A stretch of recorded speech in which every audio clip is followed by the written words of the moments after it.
Hi అండి. అందరికీ నమస్కారం. ఈ వీడియో చూసే ముందు ఓం నమ శివాయ అని కామెంట్ చేయండి. ఈరోజు వీడియోలో మనం మేషరాశి వారి గురించి తెలుసుకుందాం. మేషరాశి వారికి ఏ విధంగా ఉండబోతుంది, ఏ దేవత అనుగ్రహం ఉండబోతుంది, ప్రతిరోజు రాత్రి మేషరాశి వారి ఇంటికి ఈ దేవత వస్తుంది. ఆమె ఏదో అడుగుతుంది మరియు ఏదైనా మీకు ఇవ్వాలని అనుకుంటుంది. అదేంటో వెంటనే ఇప్పుడు తెలుసుకోండి. ఫ్రెండ్స్, ఇప్పటిదాకా మీరు గమనించే ఉంటారు, చాలాసార్లు చాలా విధాలుగా మీరు ఏదో ఒక పనిలో ఎంతో నష్టపోతూ ఉన్నారు. కానీ చివరి దశలో వచ్చేసేటప్పటికి మీరు ఏదో ఒక మార్గం ఎంచుకొని మరింత నష్టపోకుండా మిమ్మల్ని మీరు కాపాడుకుంటున్నారు. అది ఎందువలన అంటే ఈ దేవతా అనుగ్రహం ఉండటం వల్లనే మీకు ఈ విధంగా జరుగుతుంది. అయితే ఈ దేవత మిమ్మల్ని ఒక్కటి అడుగుతుంది. అలాగే మీరు కానీ ఆ పని చేస్తే మీకు ఎన్నో రకాలుగా ఏదో ఒక విధంగా సహాయపడుతూ మిమ్మల్ని కరుణించాలని చెప్పి చూస్తుంది. అయితే ప్రతిరోజు రాత్రి మీ ఇంటికి ఏ దేవత వస్తుంది, మీ ఇంటిని కాపాడుతుంది, మరి అప్పుడు మీరు ఏం చేయాలి, ఇలా ప్రతి ఒక్కటి చాలా క్లియర్గా ఇప్పుడు మనం ఈ వీడియోలో తెలుసుకుందాం. ప్రతిరోజు రాత్రి అర్ధరాత్రి పూట మీరు పడుకున్న తర్వాత ఈ దేవత మీ ఇంటికి వస్తుంది. మీ ఇంటి చుట్టుప్రక్కల ఉన్న పరిసరాలను పరిశీలిస్తూ తాను ఎంతో చక్కగా దర్శనమిస్తుంది. అయితే మీకు చాలా రోజుల నుంచి ఈ విషయం తెలియక మీరు ఏంటా అని చెప్పేసి అనుకుంటున్నారు. ఇక దీంతో పాటు ఈ ఇద్దరు మనుషులు ఎవరైతే ఉన్నారో వాళ్ళు మీ జీవితంలో ప్రతి ఒక్క పని చెడిపోవటానికి, మీ జీవితంలో ఎంతో కొంత నష్టానికి కారణమయ్యే వాళ్ళు వీరిద్దరే. వాళ్ళ పేర్లు ఏ అక్షరంతో స్టార్ట్ అవుతుందో అది కూడా ఈ వీడియోలో తెలుసుకుందాం. మీరు ఈ ఇద్దరు మనుషులతో ఎంత జాగ్రత్తగా ఉంటే అంత మంచిది. మీ లైఫ్ని కంప్లీట్గా పాడు చేసేది మాత్రం వీరిద్దరే. అయితే వీళ్ళకి ఎంత చనువు రావడానికి కారణం కూడా మీరే. ఎందుకు అంటే మీరు వీరిని మరింతగా నమ్మేస్తూ ఉంటారు. ఎంత నమ్ముతారంటే మీ లైఫ్లో జరిగే ప్రతి ఒక్క విషయాన్ని మీరు ఎంతో క్లియర్గా వీరికి ప్రతి ఒక్కటి పోసగుచ్చినట్లు చెప్తూ ఉంటారు. వీళ్ళతో మీరు ఇంతకుముందు కూడా చాలా విధాలుగా నష్టపోయే ఉన్నారు. అయినా కూడా మీరు జాగ్రత్త పడకుండా వీళ్ళు కాస్త వచ్చి మీ దగ్గరికి వచ్చి మాయమాటలు చెప్పగానే, కాస్త ఏడవగానే వెంటనే మళ్ళీ మీరు వీరిని నమ్మడం మొదలు పెట్టేస్తున్నారు. దాని మూలాన మిమ్మల్ని మళ్ళీ మళ్ళీ మోసం చేయడానికి అవకాశం వీరికి కలుగుతుంది. ఇప్పటిదాకా మీరు ఈ 2025లో ఎంతో కష్టపడి ఉంటారు. మీరు ఎంతో శ్రమదానం చేశారు. మీరు ఎంత కష్టపడి ఎంత ముందుకు వెళ్ళాలని కూడా మళ్ళీ మళ్ళీ చివరి దశలోకి వెళ్ళేటప్పటికీ ప్రతి ఒక్క పని ఏదైతే ఉందో అది నష్టానికే దారి చూపించింది. దానికి కారణం కూడా వీరిద్దరే. వీళ్ళు ఎవరో కాదండి, బయట వాళ్ళు అంతకన్నా కాదు. బయట వాళ్ళకి మన గురించి అంతగా తెలియదు. మీకు ఎక్కువగా తెలిసిన వాళ్ళే ఇటువంటి పనులు చేస్తూ ఉంటారు. మనం నవ్వుతున్నా, మనం ఏదైనా కొత్త వస్తువు కొన్నా, మనం కాస్త అభివృద్ధిలోకి వస్తే చాలు వీళ్ళు కళ్ళల్లో నిప్పులు పోసుకుంటారు. ఏదో ఒక విధంగా మిమ్మల్ని కించపరచాలని చెప్పేసి, మీరు బాధలో ఉంటే చూసి నవ్వాలని చెప్పేసి ఎదురు చూస్తూ ఉంటారు.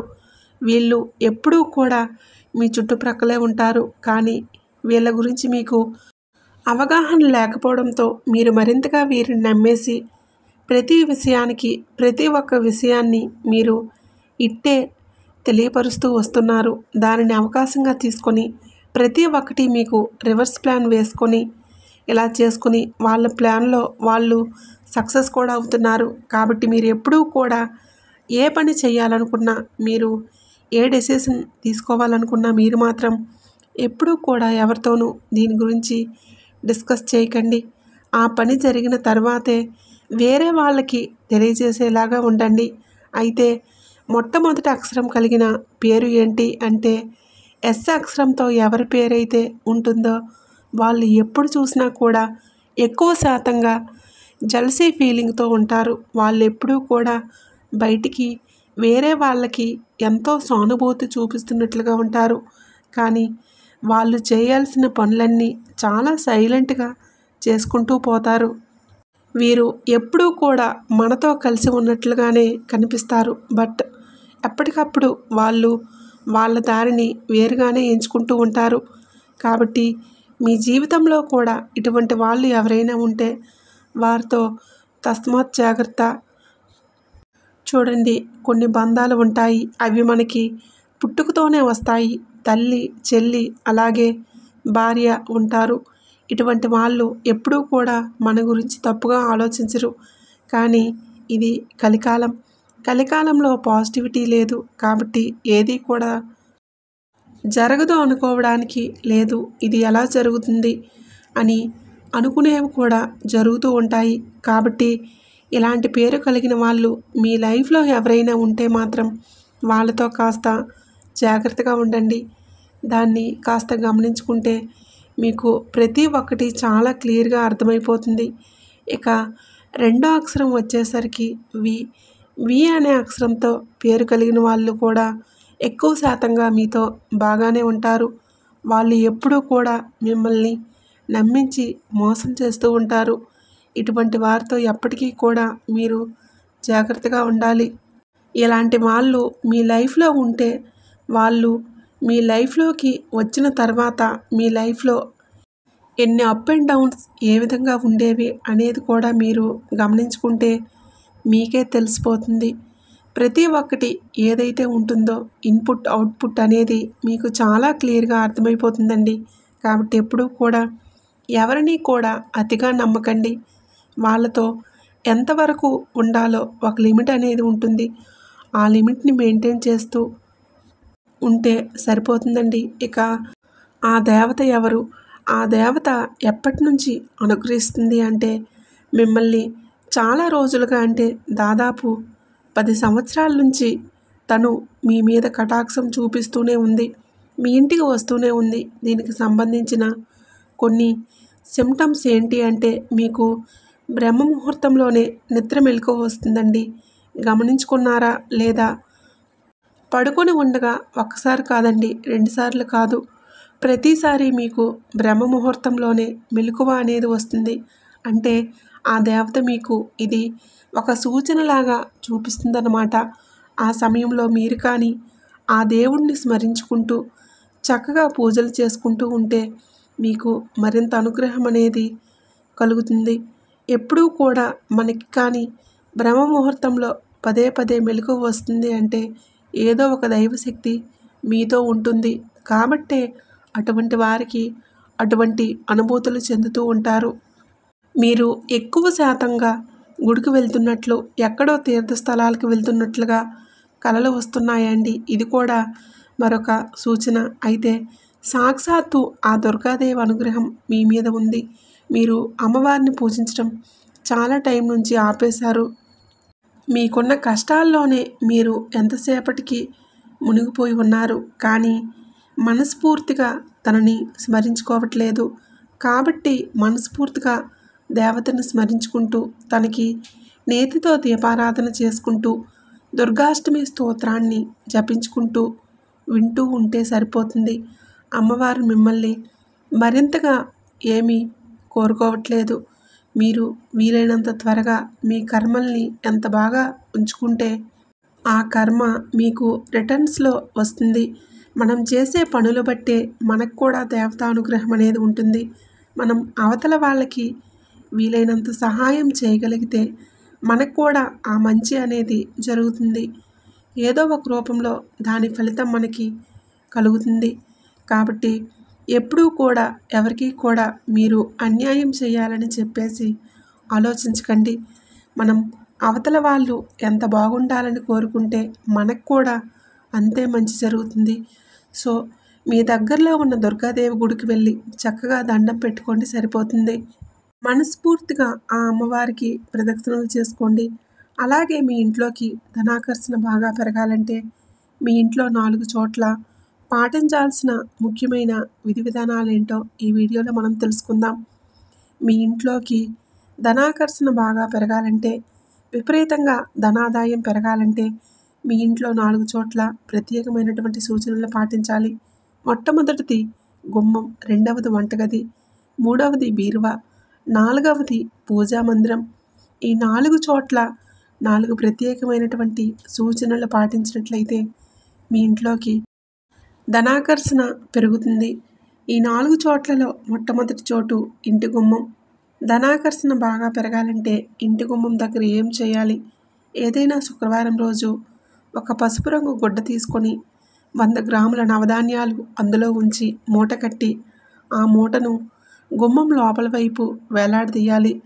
శుక్రవారం రోజు ఎవరైతే ఇలా 100 గ్రాముల నవధాన్యాలు పసుపు రంగు గుడ్డలో మూట కట్టి గుమ్మం లోపల వైపు వేలాడదీస్తారో ఆ మూట ప్రభావం వలన వాళ్ళ గుమ్మంలోకి ధనాకర్షణ పెరుగుతుంది. ఆ తర్వాత రెండవది వంటగది. వంటగదిలో ఏం చేయాలంటే శుక్రవారం రోజు ఉదయం 6 గంటల నుంచి 7 గంటల మధ్య ప్రాంతంలో, మధ్యాహ్నం 1 గంట నుంచి 2 గంటల మధ్య ప్రాంతంలో, రాత్రి 8 గంటల నుంచి 9 గంటల మధ్య ప్రాంతంలో ఈ 3 సమయాలను శుక్రహోరాలు అనే పేరుతో పిలుస్తారు. శుక్రవారం రోజు ఈ శుక్రహోరాలు ఉన్న టైంలో మీ వంటగదిలో ఒక పళ్ళెం ఉంచి ఆ పళ్ళెంలో దొడ్డు ఉప్పును పోసి దాని మీద ఒక పసుపు కొమ్ము ఉంచాలి. ఇలా చేస్తే ఇంట్లోకి ధనాకర్షణ విపరీతంగా పెరుగుతుంది. అంటే శుక్రవారం ఉదయం 6 గంటల నుంచి 7 గంటల మధ్యలో వంటగదిలో ఒక పళ్ళెంలో దొడ్డు ఉప్పును పోసి దాని మీద పసుపు ఉంచాలి. మళ్ళీ మధ్యాహ్నం 1 గంట నుంచి 2 గంటల మధ్యలో, మళ్ళీ రాత్రి 8 గంటల నుంచి 9 గంటల మధ్యలో అలానే చేయాలి. శుక్రహోర టైంలో ఇలా ఉంచితే విశేషంగా ఇంట్లోకి ధనాకర్షణ పెరుగుతుంది. ఏ మూలైనా సరే ఈ విధానం పాటించుకోవచ్చు. మర్నాడు శనివారం ఆ పళ్ళెంలో ఉన్న దొడ్డు ఉప్పు, పసుపు కొమ్ము ఎవరూ తొక్కని చోట వేయాలి. అంటే చెట్టు మొదట్లో వేయాలి. ఇది ధనాకర్షణ పెరగడానికి వంటగదిలో పాటించాల్సిన అద్భుతమైన సూచన. ఆ తర్వాత మూడవది బీరువా. ధనాకర్షణ బాగా పెరగాలంటే బీరువాలో మీరేం చేయాలంటే ఒక తెలుపు రంగు వస్త్రం లేదా పసుపు రంగు వస్త్రం తీసుకొని అందులో కొద్దిగా పచ్చకర్పూరం, కొన్ని యాలకులు వేసి మూట కట్టి బీరువాలో ఉంచాలి. ఎవరి ఇంట్లో అయితే బీరువాలో పచ్చకర్పూరం, యాలకులు కట్టినటువంటి మూట ఉంటుందో ఆ ఇంట్లోకి ధనాకర్షణ విపరీతంగా పెరుగుతుంది. ఇక నాలుగవది పూజా గది.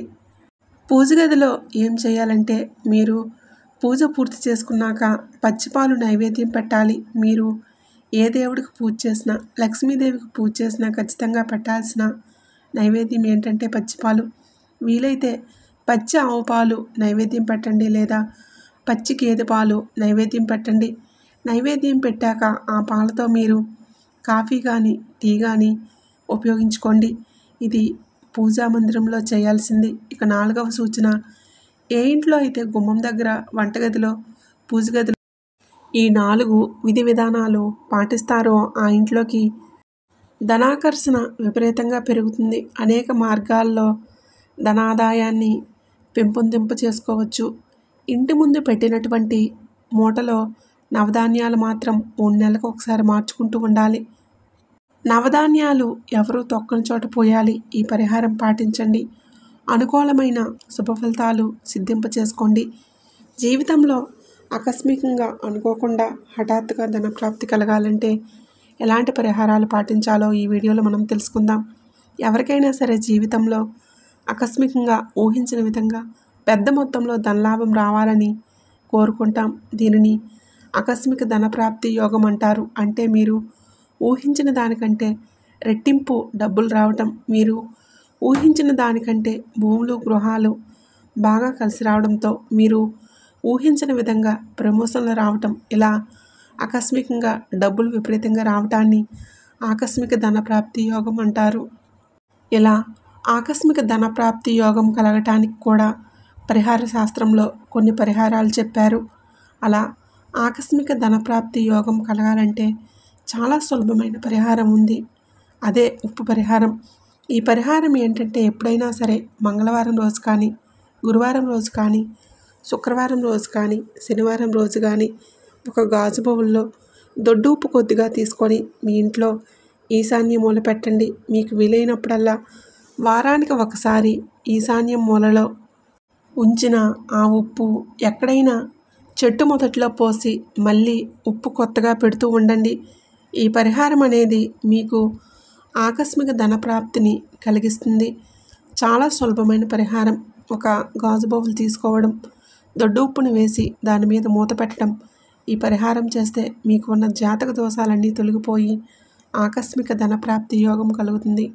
అలాగే ఆకస్మికంగా ఊహించకుండా మీకు ధనం బాగా కలిసి రావాలంటే మీరు ప్రతిరోజు కూడా సాయంకాలం పూట సంధ్యాదీపం పెట్టేటప్పుడు ఇంటి ముందు ప్రమిదలో ఆవ నూనె పోసి దీపం పెట్టండి. సహజంగా రోజు ఆడవాళ్ళు ఇంటి ముందు ప్రమిదలో నువ్వుల నూనె పోసి దీపం పెడతారు. కానీ ఊహించకుండా డబ్బులు రావాలంటే ఆవ నూనె పోసి దీపం పెట్టాలి. దీపం పెట్టిన తర్వాత ఆ దీపం కొండెక్కిన తర్వాత మిగిలిపోయినటువంటి ఆవ నూనెని ఎక్కడైనా చెట్టు మొదట్లో పోసేయండి. ఇలా కనీసం 40 రోజులు చేస్తే ఖచ్చితంగా ఆకస్మిక ధనప్రాప్తి యోగం కలుగుతుంది. అలాగే నర్సరీలో అశోక చెట్టు ఉంటుంది. నర్సరీకి వెళ్ళి అశోక చెట్టు తెచ్చుకొని కుండీలో కొన్ని రోజులు పెంచితే ఎవరికైనా అప్పులు ఉంటే అప్పులన్నీ తొందరలోనే తీరిపోతాయి. అశోక చెట్టు అంత గొప్పదని, శివపార్వతుల స్వరూపమని భవిష్యత్తు పురాణంలో చెప్పారు. అలా నర్సరీకి వెళ్ళి అశోక చెట్టు తెచ్చుకునేటప్పుడు అప్పుల వాళ్ళు అశోక చెట్టు కుండీలో పెంచాలని భావించినప్పుడు అశోక చెట్టు వేరు కూడా తెచ్చుకోండి. అశోక చెట్టు చివర వేరు ఉంటుంది కదా, చిన్న వేరు కత్తిరించుకొని ఆ వేరు తెచ్చుకొని దాన్ని గంగాజలంతో కడిగి శుభ్రం చేసి పూజా మందిరంలో పెట్టుకోండి. అలా పెట్టుకుంటే ఆకస్మిక ధనప్రాప్తి యోగం కలుగుతుంది. అలాగే ఎవరైనా మీకు లాఫింగ్ బుద్ధ గిఫ్ట్గా ఇచ్చారనుకోండి, తొందరలోనే మీకు డబ్బులు బాగా కలిసి వస్తాయని చైనా వాస్తు శాస్త్రాల్లో చెప్పారు. కాబట్టి ఎవరైనా సరే ఊహించిన విధంగా మీకు లాఫింగ్ బుద్ధ గిఫ్ట్గా ఇస్తే తొందరలోనే మీరు ఆకస్మిక ధనప్రాప్తి యోగాన్ని పొందబోతున్నారనడానికి సంకేతంగా భావించాలి. పల్లెటూర్లలో ఉండే వాళ్ళకైతే మర్రి చెట్లు కనిపిస్తూ ఉంటాయి. పట్టణాల్లో మర్రి చెట్లు ఉండవు, కానీ పల్లెటూర్లలో మర్రి చెట్లు ఉంటాయి. మీకు ఆకస్మిక ధనప్రాప్తి యోగం కలగాలంటే మర్రి చెట్టు దగ్గరికి వెళ్ళి మర్రి చెట్టు ఓడలు 2 తీసుకొని వాటిని ముడివేయండి. మర్రి చెట్టు ఓడలు ముడివేసి ఇంటికి వచ్చేయండి. తొందరలోనే ఆకస్మిక ధనప్రాప్తి కలుగుతుంది. అలా కలిగిన తర్వాత మళ్ళీ మర్రి చెట్టు దగ్గరికి వెళ్ళి ఆ ముడి విప్పేసి రండి. ఇలా చేస్తే ఆ మర్రి చెట్టు ఓడల పరిహారం వలన ఆకస్మిక ధనప్రాప్తి యోగం కలుగుతుంది. చాలా సులభమైనటువంటి ఇంకొక పరిహారం ఏమిటంటే గవ్వల పరిహారం. గవ్వలు పసుపు రంగు గవ్వలు ఉంటాయి కదండి.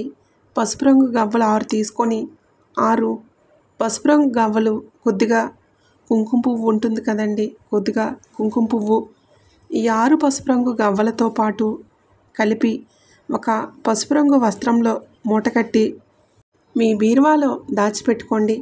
పసుపు రంగు గవ్వలు, కుంకుమ పువ్వు కలిపి మూటకట్టి బీరువాలో పెట్టుకుంటే తొందరలోనే ఏదో ఒక విధంగా మీకు ఆకస్మిక ధనప్రాప్తి యోగం కలగడానికి ఈ పరిహారం పనిచేస్తుంది.